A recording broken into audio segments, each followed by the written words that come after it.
Well, greetings, peoples, folks, and space aliens, once again to my suspension fork video. Obviously, some of you are wondering why I'm doing this. Well, here is why. I think the suspension fork on the front of my bike, that was my primary concern because that's the first thing that I use when I'm on the trail. It will make me smile or it will make me frown, and I think that is something that should be a consideration for everybody everywhere, and I think this video will help a lot of people. Because this was a custom build, obviously I had my choice on fork, and I ended up going with the Shox Yari, and I will explain as to why as we go through this video. I'm hoping to have a short video and a long video. 1996. Holy cow, who had a suspension fork in 1996? No, they were not making them on department store bikes then. Sorry. So in this shorter version of the video, we are going to go through the suspension forks I had ridden very quickly. Started off with a Shox Specialized Future Shock. Then I got a Cannondale with a head shock, DD60. Upgraded that to the legendary first edition Bomber Z1 BAM fork. I ended up selling that bike and getting an Enduro with a Shox Cylon fork, which I rode for 11 years. Holy cow. Then, of course, I upgraded to the camber with the Shox Recon fork. Really loved that fork. And then, of course, the pivot topped it all off with a Fox 36 fork, which is now still my favorite fork. I can't say anything bad about that fork at all. I can't think of anything bad about that fork at all. So those are my considerations. I had to look back at all my history of suspension forks to go to part 2. So my considerations, obviously, because I was building for a frame, like I said before, I had a choice. And the first choice I was presented with was a Marzocchi fork. And I was like, well, heck, I would love to have another Marzocchi fork. I definitely would like to test ride one, and I never got a chance to test ride one, unfortunately. But they just came back, rebounded. Fox has bought them, so Fox and Marzocchi are kind of the same thing. However, it was a little cheaper than a Fox fork, so I was considering it. Anyways, getting back to the basis before I was presented with Shox was the build price was very much higher than I wanted.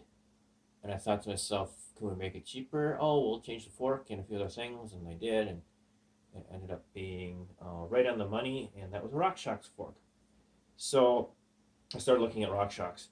Now, in all of this, I have never ridden a Manitou fork, and well, I have had a Sun Tour fork, but well, I didn't have very good experience with the Sun Tour fork.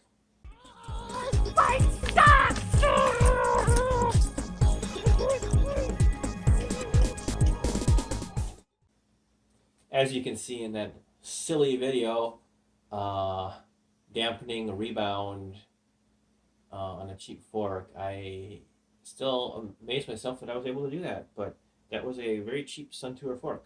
So, but coming back around, I decided to look at Lyric, Pike, Yari, just trying to decide different things. The biggest thing that happened was, other than comparing prices, was being able to ride a Yari fork. So here we are on a Santa Cruz Tallboy. It's 150-ish travel, and feels pretty good so far. It's also got a Yari fork, which is the fork I'm looking at for the other bikes. So I'm just trying to see how I feel. Obviously not the most ideal riding conditions today, but oh, they got steps. Oh, perfect.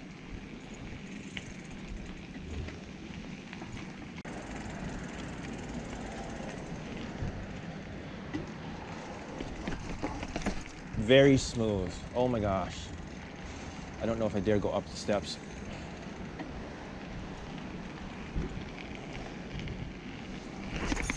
Oh, buttery smooth. Very nice.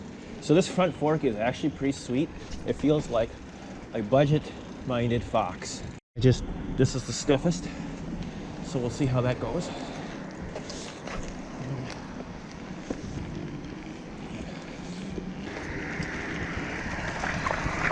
Oh, very nice. My impressions are very, very nice. Now I'm gonna try to do this steps. So after that ride, Yari fork was definitely a very high consideration. I started to look at the prices and say, hey, do I want to try to go for a more expensive fork, or do I want to go with a Yari? I was leaning toward the Yari for sure. I even looked at the Sun Tour forks, honestly, to see, and they had some that were in that price range too. So, not that it was out of consideration, it's just, like I said, I was trying to find the right fork, right travel. The Yari fork was just over 500. I thought to myself, that's the moneymaker if I could find one. And I did look at Lyric, and I did look at Zeb. The Lyric, the problem with the Lyric was that if I was going to get a Lyric, I might as well go with a Marzocchi, because they were right in that same price range of $7 to $750. And the Yari was moneymaker at 500. I thought the Zeb fork was too big. It's funny that after I bought this bike and got it all put together, I actually found somebody listed a Zeb fork, 170 millimeter Zeb fork. And I thought, oh, isn't that just the way it is? It was a little more than 500, but I was like, that's pretty sweet. At this point, I ended up going with a Yari, and I absolutely love it. It's been a favorite. I don't know where it sits yet, but let's compare it to Fox to Yari quickly here. My Fox fork was 160 millimeters of travel. The Yari fork's 170 millimeters of travel. So I'm liking the more travel, obviously. Obviously, finding travel I wanted. I already talked about that.